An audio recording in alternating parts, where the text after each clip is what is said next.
Sequels to movies will always come with its bumps in the road, but for Jake Sully, he may have a bit of a boring, confusing story problem. After 13 years, Avatar: The Way of Water has brought viewers back to Pandora and into the life of ex-Marine turned full-time blue person Jake Sully. Reactions to Avatar 2 have been strong, and for good reason. It's visually stunning, utterly immersive, and far better on the narrative front than its predecessor. In short, it's everything a sequel should be.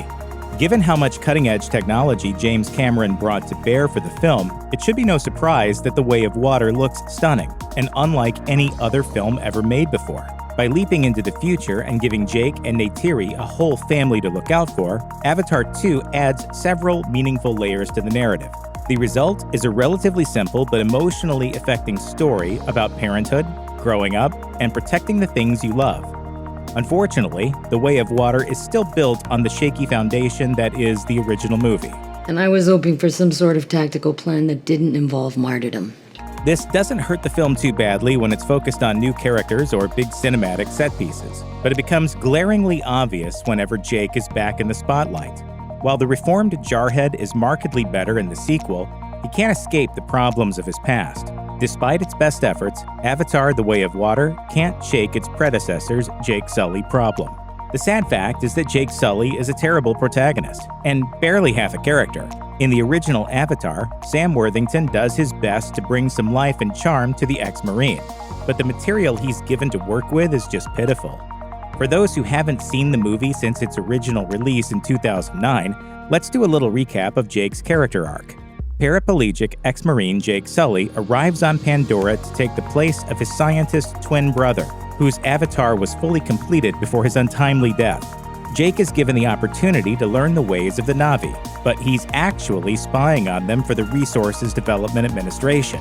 After spending 3 months without once mentioning the impending danger to their land, Jake is cast out by Neytiri when the humans bulldoze Home Tree. He then tames a big bird that only 5 Na'vi in history have ever ridden, immediately regains the full trust of the clan, and leads them to victory as their new chosen one. Aside from being grossly white saviory and pretty ableist, Jake's story just flat out doesn't make sense. The only reason he's welcomed as a hero by the Na'vi is that he tames the Torek, but doing so is so simple that it drains the act of any weight. We learn nothing about his past besides his military service record, and we're never given a real reason to root for him. We're told that Jake is the main character, but he doesn't earn the title. The good news is that Jake is way more interesting in Avatar: The Way of Water. The bad news is that the film can't fully fix his problems from the first film. Making Jake a protective father who's scared for his kids is a great move, and it leads to a far more compelling arc than the one in the first movie. But James Cameron still wants us to believe that Jake is the hero of heroes, and it just doesn't work. The Sully's arrival on the reefs of Metkayina would have been a perfect opportunity to unpack some things from the first film. Clan leaders Ronal and Tonowari are hesitant at first to let them stay, pointing out their mixed blood features as a reason that they wouldn't fit in. However, they stopped short of questioning Jake's legitimacy as a Na'vi leader.